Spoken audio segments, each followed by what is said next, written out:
क्या आप भी सोच रहे हैं 10th के बाद करियर बनाने की? तो ज्वाइन कीजिए एकमात्र सबसे बड़ा विश्वसनीय Asian Infotech computer training centre. MSCIT के तहत महाराष्ट्र सरकार से मान्यता प्राप्त सेंटर में आपको मिलेंगे computer course, Tally Prime with GST computer programming, Marathi and English typing, AutoCAD, core Java, advanced Excel जैसे advanced job oriented diploma courses के साथ qualified teacher, fully AC classrooms, 100% practical based training, best infrastructure, digital classrooms जैसी सभी आधुनिक सुविधाएं। जब इतना सब मिले एक ही संस्थान में तो कहीं और क्यों जाना? Asian Infotech computer training centre में आज ही एडमिशन लेने के लिए संपर्क करें Rameshwar complex, Harad, Malwad. Phone number 9423304274। आपलं सगळ्यांचं स्वागत। काल लोकसभेचा निकाल लागला आणि NDA आणि महायुतीचे उमेदवार सन्मान्य राणे साहेब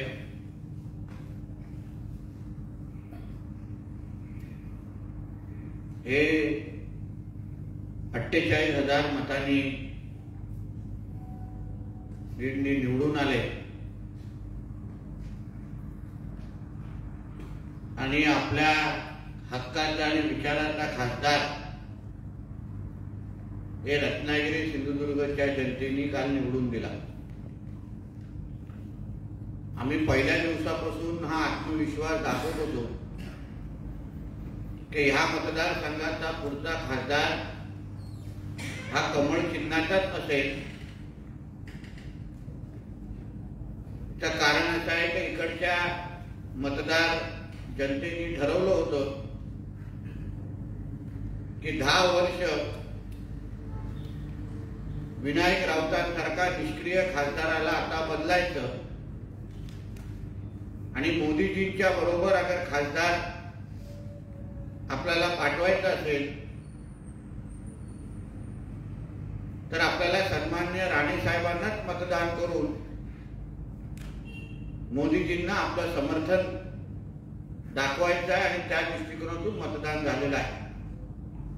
यासाठी मी ह्या मतदारसंघाचा या जिल्ह्याच्या प्रत्येक मतदाराचं मी मनापासून तुम सगळ्यांचा आभार मानतो की ज्या पद्धतीने मतदान झालं, ज्या पद्धतीने आकडे आले, सिंधुदुर्गच्या जनतेने राणे साहेबांनी गेली 40 वर्ष त्यांच्यासाठी केलेली सेवा, त्यांच्या अडीअडचणीसाठी ज्या पद्धतीने राणे साहेबांनी सगळं काय पणाला लावून सिंधुदुर्गची जनता ही माझ्यासाठी सर्वप्रथम हे स्वीकारून जे काय काम केलं त्याची पोचपावती काल मतदानाच्या माध्यमातून राणे साहेबांना दिलेली आहे, त्यांना आशीर्वाद दिलेले आहेत। यासाठी मी देशाचे पंतप्रधान आदरणीय मोदी साहेब, आदरणीय अमित शहा साहेब, आमचे राष्ट्रीय अध्यक्ष सन्मान्य JP नड्डाजी, भारतीय जनता पक्षाचे महाराष्ट्राचे अध्यक्ष सन्मान्य बावनकुळेजी, आमचे उपमुख्यमंत्री, आमचे नेते सन्मान्य देवेंद्र फडणवीसजी आणि खास करून आमचे जिल्ह्याचे पालकमंत्री सन्मान्य रवींद्र चव्हाण साहेब, ज्यांनी पालक कसा असावा आणि पक्षासाठी एक नेतृत्व काय करू शकतं याचं उत्तम उदाहरण रवी चव्हाणजीने या निवडणुकीच्या निमित्ताने आम्हाला दाखवून दिलेलं आहे। या सगळ्या जणांचं मी मनापासून आभार मानतोय। या सिंधुदुर्ग जिल्ह्याच्या भारतीय जनता पक्ष आणि महायुतीचे सगळेच कार्यकर्त्यांचं मी मनापासून आभार मानतोय की आमचे जिल्हाध्यक्ष प्रभाकर सावंतजींच्या नेतृत्वाखाली आपण सगळ्या जणांनी जे काही काम केलेलं आहे त्यामुळे हा विजय शक्य झालेला आहे। मॅन ऑफ द मॅच ज्याला आपण म्हणू ते सिंधुदुर्ग जिल्ह्याचे आमचे दीपक केसरकर जी आहेत। त्यांनी महायुतीचा धर्म तर पाळला, पण सिंधुदुर्ग आणि कोकणाच्या विकासासाठी राणेसाहेबच गरजेचे आहेत हे जे सातत्याने ते पत्रकार परिषदेतून मांडत होते ते फक्त शब्दामध्ये न ठेवता कृतीतून दाखवण्याचं काम सन्माननीय केसरकरजींनी दाखवून दिलेलं आहे. यासाठी मनापासून मी त्यांचे आभार मानतो. अपेक्षा एवढीच आहे की जसं आदरणीय केसरकरजीने काम केलं, महायुतीचा धर्म पाळला, तेच महायुतीच्या सगळ्याच कार्यकर्त्यांनी यापुढेही पाळावा अशी अपेक्षा या निमित्ताने मी व्यक्त करेन. राष्ट्रवादी काँग्रेसचे जिल्हाध्यक्ष आमचे अभिजित नाईकजी आणि त्यांचा पूर्ण पक्ष अतिशय ताकदीने आमच्या बरोबर या निवडणुकीमध्ये उभा होता. काही कटू अनुभव या निवडणुकीच्या निमित्ताने आलेले आहेत, पण ती चर्चा पत्रकार परिषदेमध्ये न करता महायुतीच्या व्यासपीठावर आम्ही निश्चित पद्धतीने करू. पण महायुती यापुढे ताकदीने प्रत्येक निवडणुकीमध्ये अगर उतरायचे असेल तर प्रत्येकाने महायुतीचा धर्म पाळणं गरजेचं आहे. उभाटा आणि महाविकास आघाडी आपला एकमेव शत्रू हे मानूनच मला असं वाटतं आपण काम केलं पाहिजे. कुठेही उभाटाला अगर मदत होत असेल, महाविकास आघाडीला मदत होत असेल तर महायुती साठी पुढच्या निवडणुका ताकद असतानाही अवघड जातील हेही मी महायुतीच्या कार्यकर्त्यांना सांगेन. काही हिशोब यापुढे चुकते व्हायचेच आहे. ते व्याजासकट करण्याची तयारी आमच्या सगळ्यांची आहे. त्याचबरोबर उभाटातले अदृश्य हातांचा पण मी मनापासून त्यांचे आभार मानतो की या अदृश्य हाताने आम्हाला या निवडणुकीमध्ये मदत केली, सहकार्य केलं आणि त्यांच्या ह्या मदतीमुळे आमचा हा विजय अजून सुखर झाला हेही मी तुम्हाला सांगेन. हिंदू हृदय सम्राट बाळासाहेबांच्या सैनिक, शिवसैनिक ह्यांनी राणेसाहेबांना मदत करण्याचं ठरवलं आणि त्याच पद्धतीने या निवडणुकीमध्ये आम्हाला त्या पद्धतीचं सहकार्य झालं. कोणालाही या जिल्ह्यातल्या जे जुने शिवसैनिक आहेत, जे बाळासाहेबांचे शिवसैनिक आहेत, त्यांना उद्धव ठाकरेची काँग्रेस आणि शरद पवार गटावर जाण्याची भूमिका आवडली नव्हती. उद्धव ठाकरेंची धोरणं आवडली नव्हते. त्याचबरोबर विनायक राऊतांनी ज्या पद्धतीने ह्या जिल्ह्यामध्ये शिवसेना संपवण्याचं काम केलं त्याचा वचपा ह्या निवडणुकीमध्ये उभाटाच्या कार्यकर्त्यांनी काढलेले आहे. त्याचा अनुभव आम्हाला या निमित्ताने आला आहे. म्हणून त्यांनी जे आम्हाला मदत केली, आम्हाला सहकार्य केलं, त्यासाठी मी मनापासून त्या सगळ्या जणांचा आभार मानतो. जिल्ह्यामधली उभाटा ही आता यापुढे प्रायव्हेट लिमिटेड कंपनी होते की खऱ्या अर्थाने पक्ष राहतो ते ह्या येणाऱ्या काळामध्ये आपल्याला दिसेलच. म्हणून या निमित्ताने मी लोकसभेच्या निवडणुकीच्या निमित्ताने सगळ्यांचे आभार मानतो. खास करून माझ्या मतदारसंघाच्या मतदारांचं मी मनापासून आभार मानतोय की या निवडणुकीमध्ये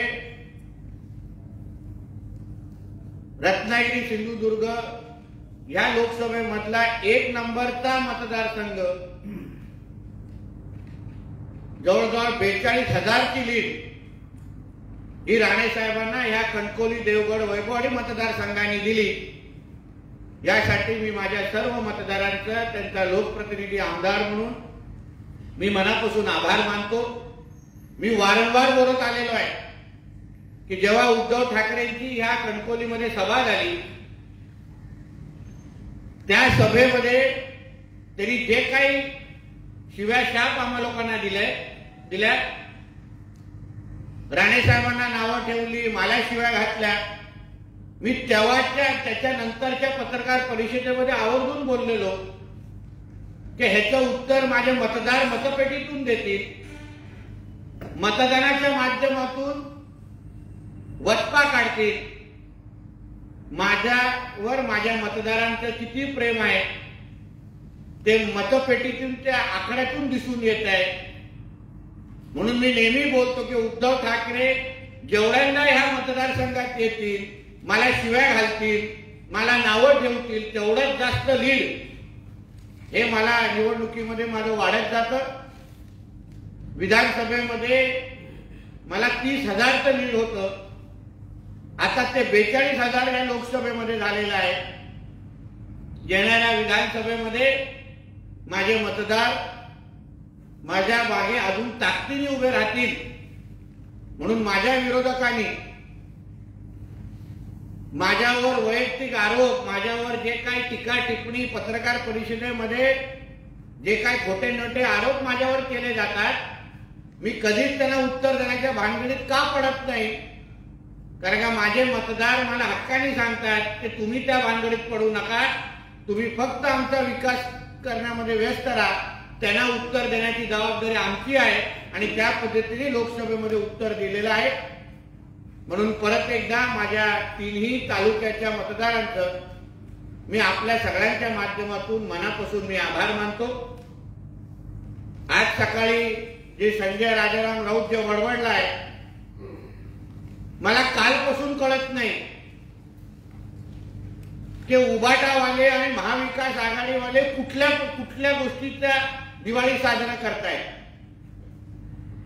देशाची परिस्थिती अगर तुम्ही पाहिली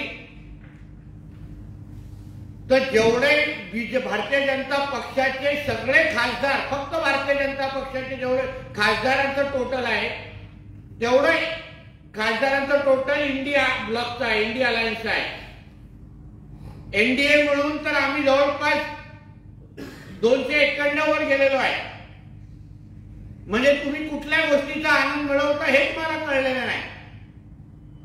बोलतोय बीजेपी हरली आहे, मोदीजींनी राजीनामा द्यायला लागेल. मी संजय राजाराम राऊतला सांगेन, राजीनामा द्यायचा आहे ना तर सर्वात पहिलं तू वाराणसी बद्दल बोलतोस ना, आमचे मोदीजी 1.5 लाख मतांनी निवडून आलेले आहेत.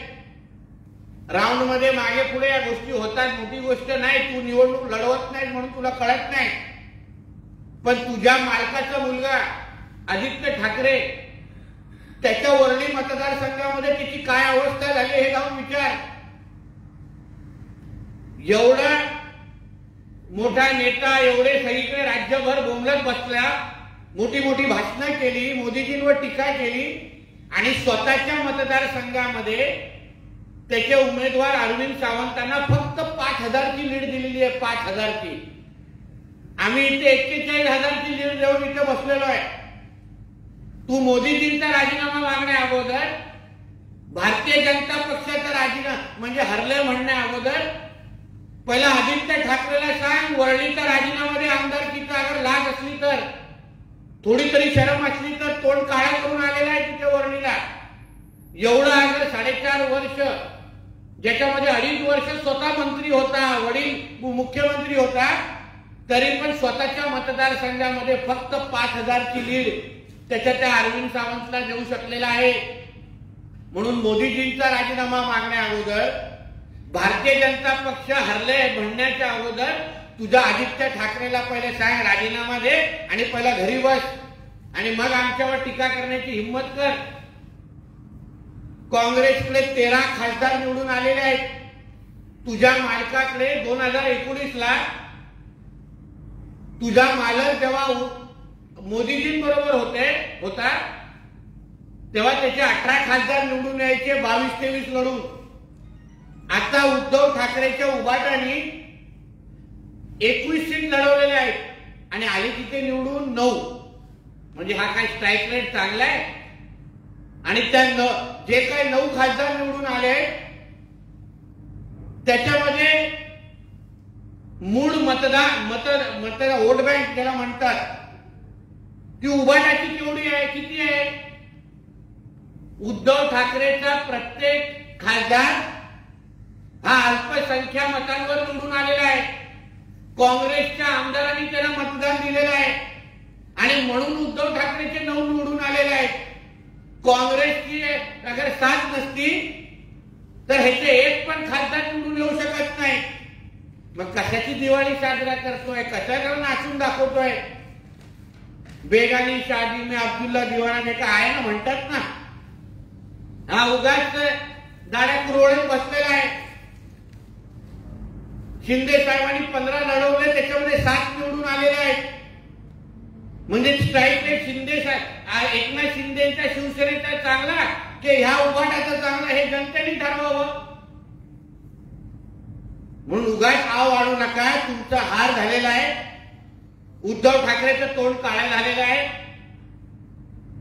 महाविकास आघाडीमध्ये सर्वात मोठं नुकसान हे उद्धव ठाकरेचं आहे.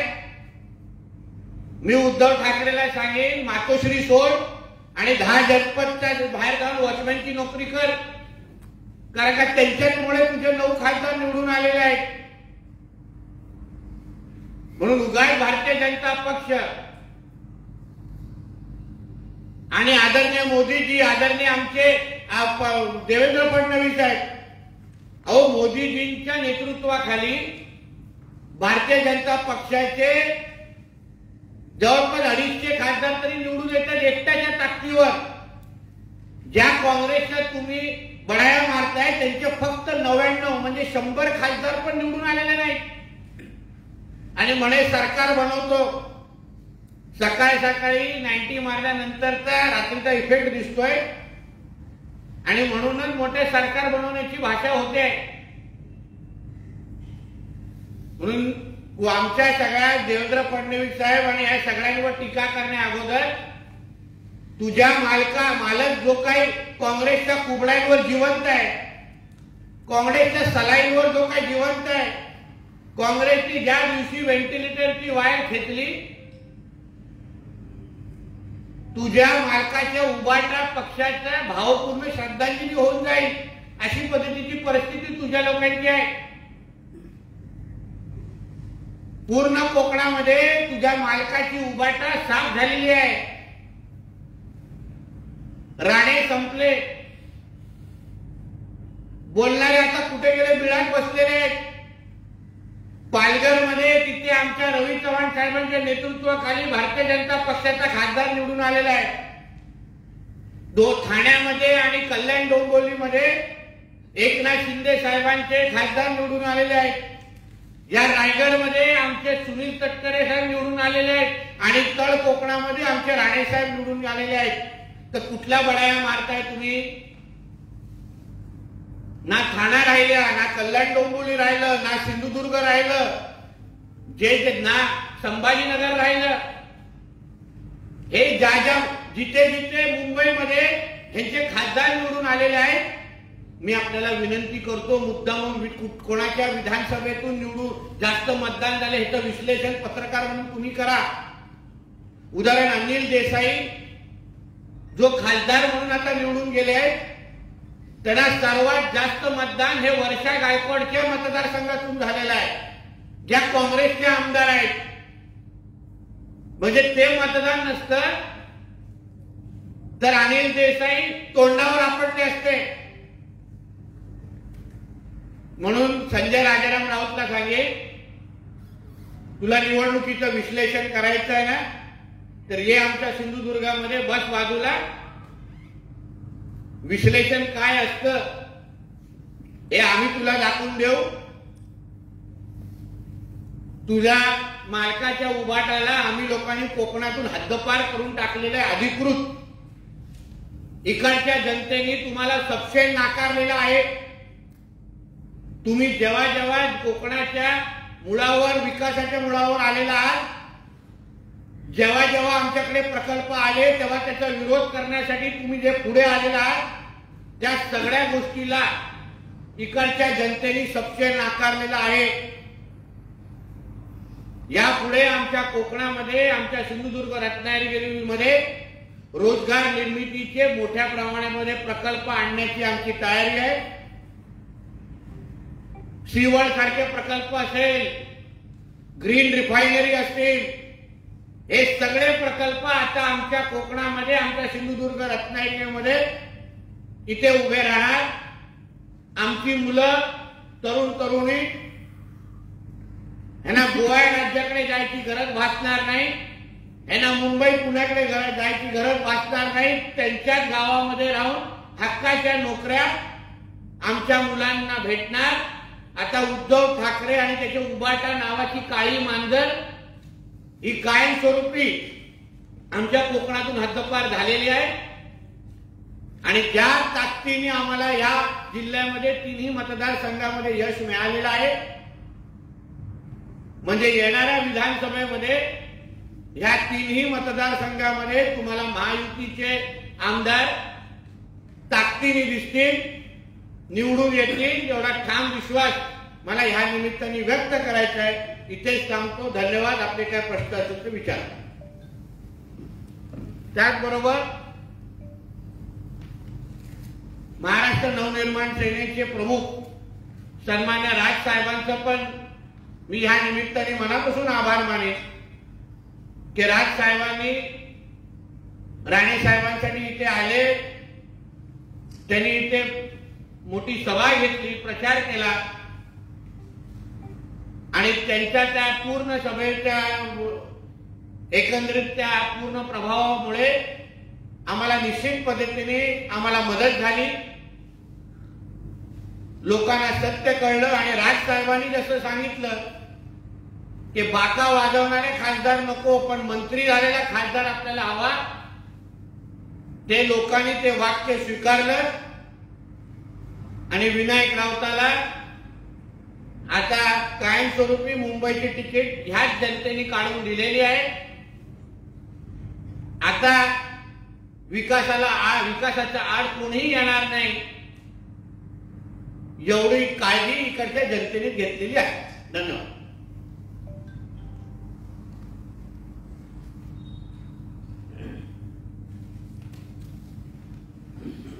महायुतीला राज्यात जो फटका बसला, अल्पसंख्याक समाजाने भाजपला नाकारले आहे.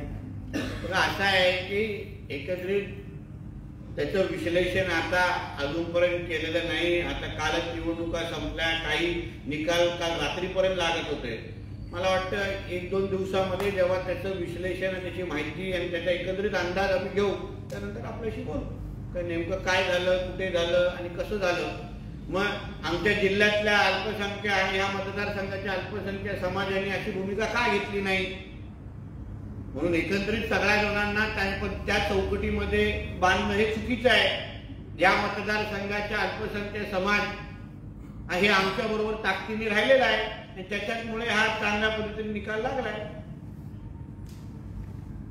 मराठा आंदोलनाचा काय फटका बसला असेल ते आता फटका बसला काय नाही बसला हे येणाऱ्या काही दिवसामध्ये कळेल. कारण का शेवटी आरक्षणाची भूमिका ही राज्याच्या विविध पातळीवर वेगळ्या पद्धतीने होती. मराठवाड्यामध्ये वेगळी होती, कोकणामध्ये त्याच्याबद्दलची भूमिका वेगळी होती, पश्चिम महाराष्ट्रामध्ये वेगळी होती. मला वाटतं त्याचं विश्लेषण येणाऱ्या दिवसामध्ये करू. रत्नागिरीमध्ये राणे साहेबांना कमी वोटिंग पडलंय, लीड विनायक राऊतांना जास्त आलंय, काय सांग? शेवटी इकडच्या आमच्या महायुतीच्या सर्व नेते मंडळांशी बोलून नेमकं मतदार त्या जिल्ह्यामध्ये नेमकं काय झालं, का फटका बसला आणि तिथून आता महायुती म्हणून आम्ही परत कशी उभे राहू शकतो यावर आम्ही निश्चित पद्धतीने विचार करू आणि त्याच्यावर काम करू. आता आकडे आम्हाला हातात कालच रात्री आलेले आहेत. ज्या पद्धतीने रत्नागिरीमध्ये आमची अपेक्षा होती त्या ताकदीचं मतदान झालं नाही, पण त्याच्यातही मला असं वाटतं की राजापूर लांजा मतदारसंघामध्ये ज्या पद्धतीची म्हणजे पिछेहाट आम्हाला दाखवली जात होती, जवळपास आम्हाला सांगितलं होतं तुम्ही 60,000नी मागे राहाल, 70,000नी मागे राहाल, पण आम्ही फक्त 20,000पर्यंत आलेलो आहे. म्हणजे तिकडच्याही जनतेने आम्हाला साथ दिलेली आहे. पण कारण का तो पारंपरिक हा म्हणजे उभाटाचा बालेकिल्ला असताना पण आम्ही फक्त 20,000नी मागे राहिलेलो आहे. ती आमच्यासाठी चांगलं चिन्ह आहे.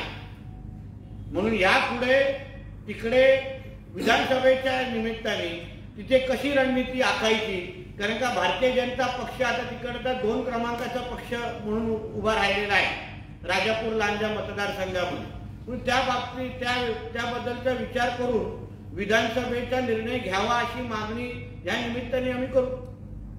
किरण सावंतांची नाराजी, त्याचं अचानक नॉट रिचेबल होतं, याचा फटका आम्हाला त्याच्या कुठलाही फटका बसताना आम्हाला तो दिसलेला नाही. कारण का किरण सावंतांबद्दल एकंदरीत गैरसमज पसरवले गेले असतील, पण त्यांना जिथे त्यांना शक्य होतं तेवढं तरी काम केलेलं आहे. म्हणून त्यांचा असा कुठला नॉट रिचेबल होण्याचा फटका किंवा एवढा काय फरक इम्पॅक्ट आम्हाला तर कुठेच दिसलेला नाही. पण त्यांनी त्या पद्धतीचं काम केलं. त्यांच्याबद्दल एकंदरीत गैरसमज पसरवला गेला होता की ते काम करत नाहीये, ते नॉट रिचेबल झालेले आहेत, त्यांनी अशी भूमिका घेतली. पण ते माझ्या निलेश साहेबांच्या सगळ्यांच्या व्यवस्थित पद्धतीने संपर्कात होते. म्हणून मला नाही वाटत त्यांनी कुठेही विरोधात काम केलं किंवा त्यांनी त्यांच्या कुठल्याही ह्याच्यामुळे फटका बसला. उलट मदतच झालेली आहे, मदतच झाली. चिपळूणच्या आपण सुरुवातीला असं चित्र होतं की चिपळूणला प्लस असेल आणि कुडाळला मायनस असेल, पण बरोबर उलटा घडलेला आहे. तिकडे चिपळूणला बघा, कुडाळ मालवणचं विश्लेषण निलेश साहेब आजच्या उद्या करणारच आहे त्यांच्या पत्रकार परिषदेमध्ये. फक्त मला एवढं दिसतं की 2014ला जे शैल्य कुडाळ मालवणच्या जनतेच्या मनामध्ये होतं ते राणे साहेबांना पराभूत करण्यात, ते त्यांनी पूर्ण या निमित्ताने भरून काढलेलं आहे. 27,000 का 28,000ची लीड आम्हाला कुडाळ मालवणमध्ये आहे. म्हणजे नैतिक दृष्टिकोनातून वैभव नायकाची इथे हार झालेली आहे. विचार करा, एका बाजूला राजन साळवी तिथे 20,000ची तरी लीड देतो आणि इथे 28,000नी मागे जातो. तर म्हणजे जे काय वातावरण एकंदरीत आणि जे काय सगळ्यांवर टीका टिप्पणी जे काय वैभव नाईक करत बसतात, मी त्यांना सांगेन स्वतःच्या मतदारसंघाची पहिले अवस्था बघा. तुमच्या मतदारसंघामध्ये 28,000ची लीड आम्हा लोकांना लोकसभेमध्ये आहे. म्हणजे विधानसभेमध्ये आम्ही तो मतदारसंघ निश्चित पद्धतीने जिंकतोय, सरळ स्पष्ट झालेला आहे. सर, कुडामध्ये बघितलं आपण तर मालवणमध्ये प्लस असताना कुडाळ तालुक्यातील माणगाव पूर्व जे आहे तिथं सुद्धा काही ठिकाणी किती प्लस आहे हा एक प्रश्न. दुसरी गोष्ट, रत्नागिरी विधानसभा मतदारसंघामध्ये 2019 मध्ये जवळपास 60,000चं लीड विनायक राऊत यांना होतं. आता आपण पाहिलं तर 2024 मध्ये 10 ते 12,000 आपण मायनस आहोत बीजेपी. उदय सामंत यांचे प्रयत्न थोडेसे कमी पडले असं वाटतं का? शेवटी हे जेवढं त्यांनी करून दिलेलं आहे आणि 10 ते 12,000 आपण कमी पडलो. बघा, प्रत्येक आमदाराने त्याच्या मतदारसंघाचं विश्लेषण स्वतः करावं असं मताचं मी आहे. तुम्ही जेव्हा ते या बाबतीची भूमिका मांडतील तेव्हा तुम्ही त्यांच्याशी बोलावं नेमकं त्यांच्या मतदारसंघामध्ये. कारण काय शेवटी त्यांनाही ऑक्टोबरमध्ये निवडणूक लढवायची आहे, तेही उमेदवार असणार आहे. म्हणून ह्याबद्दलचं जास्त विश्लेषण उदय सामंतजी करतील तुमच्यासमोर. नाणार प्रकल्पाबाबत जी भाजपने उघडपणे सकारात्मक किंवा समर्थनार्थ भूमिका घेतली त्याचा फटका रत्नागिरीत बसल्याचं. फटका कसा बसला? उलटा आम्हाला राजापूरमध्ये आम्ही 20,000नीच फरकाने राहिलेलो आहे. ह्याला फटका आम्ही म्हणणार नाही. म्हणून लोकांना अगर पूर्ण नाराजगी दाखवायची असते तर 60-70,000चं मायनस असतो. उलटा आम्ही 20,000वर नुसतं आलेलो आहे. म्हणजे अप्रत्यक्ष पद्धतीने त्या नाणार पण म्हणणार कारण नाणार गावाला त्याच्यातून वगळलेला आहे. तर विनंती आपल्याला की नाणार शब्द हा वापरूच नका. ग्रीन रिफायनरी हे राजापूरमध्ये होणार आणि आता लवकरच त्याच्या म्हणजे त्याची सगळ्याची तयारी सुरू होणार. लोकांनी अप्रत्यक्ष पद्धतीने समर्थन दाखवलेलं आहे की तुम्ही ग्रीन रिफायनरी आमच्या राजापूरमध्ये घेऊन या. आमचं पूर्ण पद्धतीने समर्थन आहे. अबकी बात 400 या भाजपचा जो नारा होता आणि त्या पद्धतीने वातावरण निर्मिती केली त्या जवळजवळ बऱ्याच लांब राहिलाय भाजप. याच्याकडे आपण कसं बघा? ह्याच्यातच आमचं यश आहे. कारण का खरा मॅजिक आकडा 272चा आहे. 400 पार म्हणून आम्ही पूर्ण निवडणूक ज्या पद्धतीने आम्ही लढलो आणि प्रत्येकाला वाटतं की 400 पार हा मॅजिक आकडा आहे, ह्याच्यातच नरेंद्र मोदीजींचा विजय आहे. कारण का लोकांना हे कळलंच नाही की मॅजिक आकडा हा 272चा आहे आणि तो एनडीए म्हणून आम्ही पार केलेला आहे.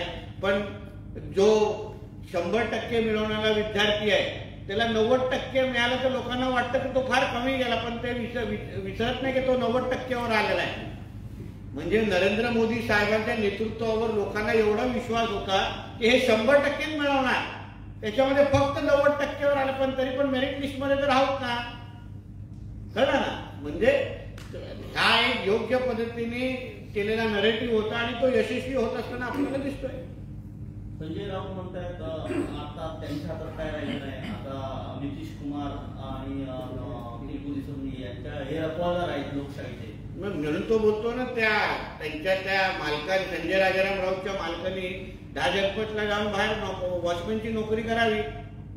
कारण का काँग्रेसच्या अगर मदत नसते, काँग्रेसच्या आमदारांनी अगर मदत केली नसती तर उद्धव ठाकरेचा एक खासदार निवडून आला नसता. म्हणून चंद्रबाबू नायडू साहेब असतील किंवा नितीश कुमार जे असतील यांच्याबद्दल सोडा, हे तर आमच्या इंडियामध्ये त्याने ताकदीने उभे आहेत. पण तुझ्या मालकाला पहिले जाऊन सांग की 10 जनपदची वॉचमॅनची नोकरी कर आणि मग आमच्याबद्दल विचार कर. तुझ्या मालक काय स्वतःच्या ताकदीने 9 खासदार निवडून आणलेलं नाही आहेत, त्यांनी काँग्रेसचा माणूस आहे तुझा मालक.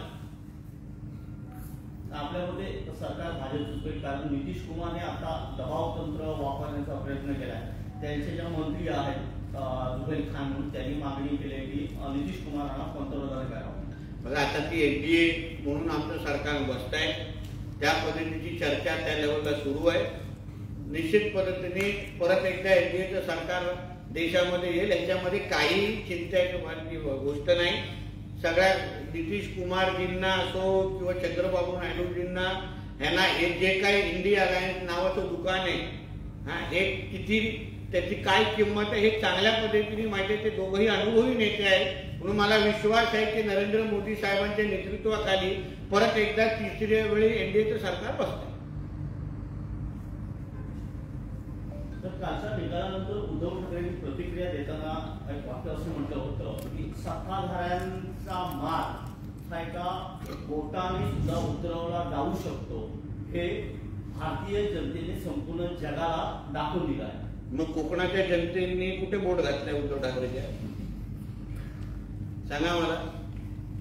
बोटच घालण्याची अगर भाषा येत असेल ना, तर कोकणाच्या जनतेने उद्धव ठाकरेला हद्दपार करून टाकलेला आहे. ठाण्यामध्ये उद्धव ठाकरे नोवेर झालेले आहे. ठाणा तुमचा बालेकिल्ला होता ना, कल्याण डोंबिवली तुमचा बालेकिल्ला आहे, सिंधुदुर्ग रत्नागिरी बालेकिल्ला आहे. म्हणून माज कोणाचा उतरवलाय हे बघायचं असेल तर उद्धव ठाकरेंनी येऊन कोकणामध्ये उभं राहावं आणि बघावं इकडची परिस्थिती, त्याच्या उभाटाची काय झालेली आहे.